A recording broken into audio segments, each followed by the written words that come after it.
नमस्कार, ईटीवी भारत में आपका स्वागत है। आपके साथ मैं हूं भूपेंद्र दुबे।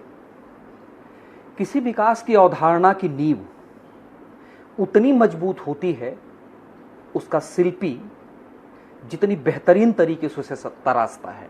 हम छत्तीसगढ़ में हैं और छत्तीसगढ़ बनने के बाद जिसके हाथ में छत्तीसगढ़ के सत्ता की कमान थी, जिन्होंने छत्तीसगढ़ को संवारा, जिन्होंने छत्तीसगढ़ को बनाने की जिम्मेदारी ली, वो शिल्पकार डॉक्टर रमन सिंह जी हमारे साथ हैं।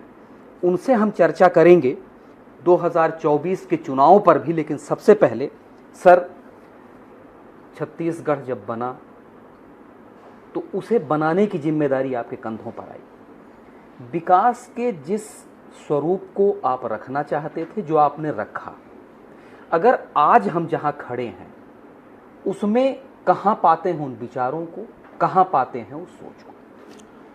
छत्तीसगढ़ का निर्माण माननीय अटल बिहारी वाजपेयी जी ने 2000 में किया और 2000 में जब छत्तीसगढ़ बना तो उसके पीछे सोच और कल्पना, मैं अटल जी के सरकार में केंद्रीय मंत्री के हैसियत से था। उस समय मैं सांसद था, केंद्र में मंत्री था। छत्तीसगढ़ और छत्तीसगढ़ के संदर्भ में जब बात होती थी और उसका आने के पीछे कारण, जो आप पृष्ठभूमि की बात कर रहे हैं, तो आधार यही था कि छत्तीसगढ़ क्षेत्रीय असंतुलन का शिकार रहा। ये पूरा क्षेत्र मध्य प्रदेश 56 के बाद भाषावार प्रांत का गठन हुआ और उसके बाद छत्तीसगढ़ उनका हिस्सा हो गया, जो सीपीएन बरार कहलाता था। नागपुर जिसका की राजधानी हुआ करती थी, तो हम छत्तीसगढ़ वाले नागपुर से भोपाल चले गए, राजधानी बदल गया। मगर छत्तीसगढ़ की उपेक्षा, छत्तीसगढ़ का पिछड़ापन और जो सबसे बड़ी चुनौती थी, जो मैंने महसूस किया, जिसके बात को आप शुरुआत कर रहे हैं, वो छत्तीसगढ़ की पीड़ा थी। छत्तीसगढ़ की का पलायन और छत्तीसगढ़ की गरीबी। तो कार्य योजना बनाते समय जब मुख्यमंत्री के रूप में जब भारतीय जनता पार्टी ने मुझे अवसर दिया और पहला निर्वाचित मुख्यमंत्री के नाते मुझे काम करने का अवसर मिला, तो मुझे ये बात महसूस हुआ कि छत्तीसगढ़ में सबसे पहली समस्या गरीबों की है और गरीबों के पलायन की है।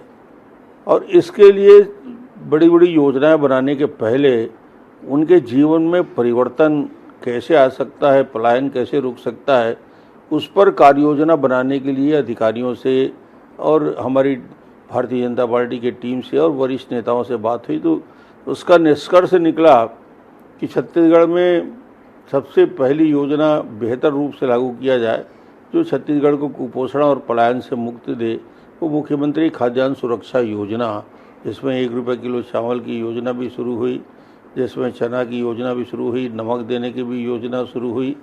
और उसके साथ जो डेवलपमेंट में जो अधूरापन था, पिछड़ापन था, रोड कनेक्टिविटी, रेल कनेक्टिविटी, बाकी कनेक्टिविटी का मामला और छत्तीसगढ़ में जो मूल समस्याएं थी, तो उसके लिए प्रयास शुरू किया। और मुझे लगता है कि छत्तीसगढ़ में इन 15 साल यदि मुझे अवसर मिला, भारतीय जनता पार्टी ने 1 बार, 2 बार, 3 बार मुख्यमंत्री बनाया, तो मैं कह सकता हूं कि छत्तीसगढ़ को पिछड़े राज्य से आगे बढ़ा के एक विकसित होते राज्य के रूप में स्थापित करने में हम सफल हुए।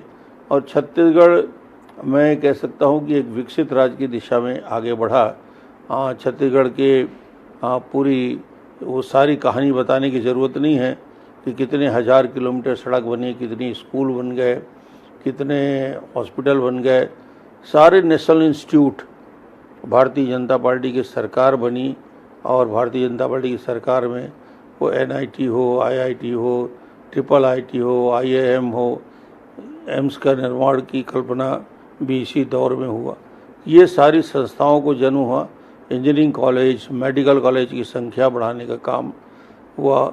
और बस्तर से सरगुजा तक जो सबसे ज़्यादा पीड़ित और सबसे ज़्यादा पिछड़ा इलाका था, उस इलाके में प्राथमिकता के साथ वो चाहे स्कूल के निर्माण हो, एजुकेशन हब बनाने की बात हो दंतेवाड़ा में, जवांगा में, या फिर वहाँ पे हम पोटा कैबिन के माध्यम से एक नया प्रयोग शिक्षा में करने में सफल हुए और इन पूरे क्षेत्रों को बेहतर कनेक्टिविटी से जोड़ने का काम किया। तो मुझे लगता है कि एक आत्मनिर्भर छत्तीसगढ़ की कल्पना हम सबके मन में थी और वो बेहतर छत्तीसगढ़ की कल्पना 15 साल सजाने में और संवारने में लगा।